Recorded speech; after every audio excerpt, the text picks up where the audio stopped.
Hello বন্ধুরা, আমরা কাল গিয়েছিলাম গণেশ ঠাকুর দেখতে। এখানে গণেশ পুজোটা খুবই ধুমধাম করে হয়। এটা হচ্ছে আমাদের পাড়ার পুজো। বেশ কয়েকদিন ধরে প্রস্তুতি চলছিল পুজোর।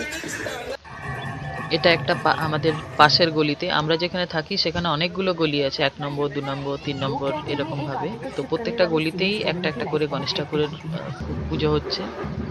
এই যে অঙ্কিতা আসছে পাপার সাথে আরেকটা গণেশ ঠাকুর দেখে।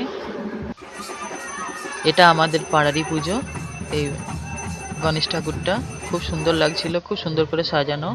এরপর কাছাকাছিগুলো দেখার পরে আমরা গেলাম, আমরা 4 জনে স্কুটিতে করে একটু দূরে দূরে ঠাকুরগুলো দেখতে।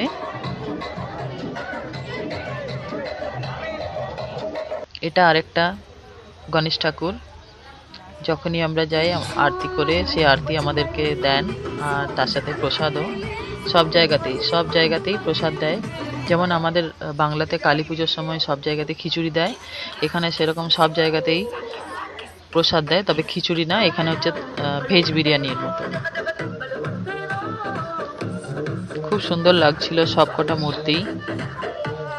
এখানে এই যে শিব ঠাকুরও বসানো আছে। অঙ্কিতার খুব ভালো লাগছিল। অঙ্কিতা বাইরে ঘুরতে খুবই ভালোবাসে, ওর জন্য বিশেষ করে আমরা সব জায়গায় যাই, সব জায়গায় ঘুরে আসি। এটা আরেকটা মূর্তি, পিছনে পদ্মফুল দেয়া আছে। আর এই মূর্তিটা আমার খুবই ভালো লেগেছিল। এই যে গণেশ ঠাকুর, কৃষ্ণ ঠাকুর আর কার্তিক ঠাকুর, 3 জনেরই সমাবেশ রয়েছে ওই মূর্তির মধ্যে।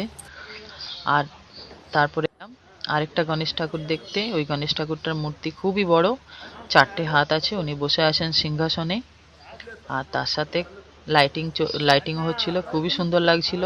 অঙ্কিতা তো আসতেই চাইছিল না ওখান থেকে, তো বললো আরো খানিকক্ষণ দেখবো। আমি বললাম ঠিক আছে দেখো। ও প্রাণ ভরে দেখে নিল গণেশ ঠাকুরকে, কারণ সকাল থেকেই বাজনা বাজে, বাড়ির সামনে পুজো। ও খুবই আনন্দিত হয়েছিল। তারপরে ওকে যখন বললাম সন্ধ্যেবেলা যাব, তখন আরো খুশি। কিন্তু বৃষ্টির জন্য প্রথমে ভাবছিলাম যাব কি না।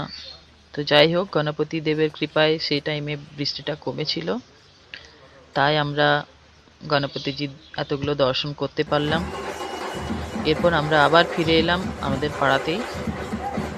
তখন গণপতি দেবের বিসর্জনের প্রস্তুতি চলছে। এখানে কিন্তু যেদিন পুজো সেদিনই বিসর্জন হয়ে যায়, ঠিক 12টার আগেই, 12টার মধ্যেই নিয়ে চলে যায়। তো এখানে এই যে বাজনা বাজিয়ে আবার সবাই মিলে নাচ করছে। অঙ্কিতা বললো আরো কিছুক্ষণ নাচ দেখবো, তো গেল পাপার সাথে নাচ দেখতে।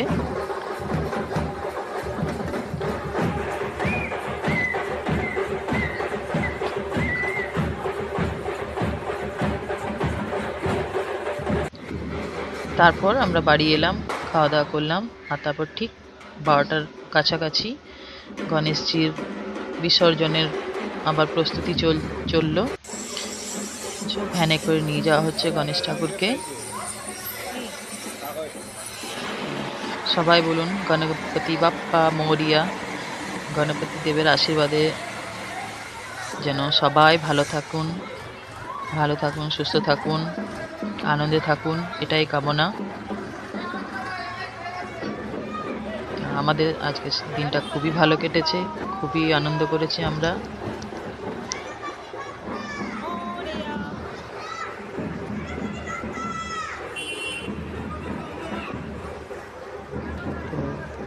গণপতি বাপ্পা মোরিয়া।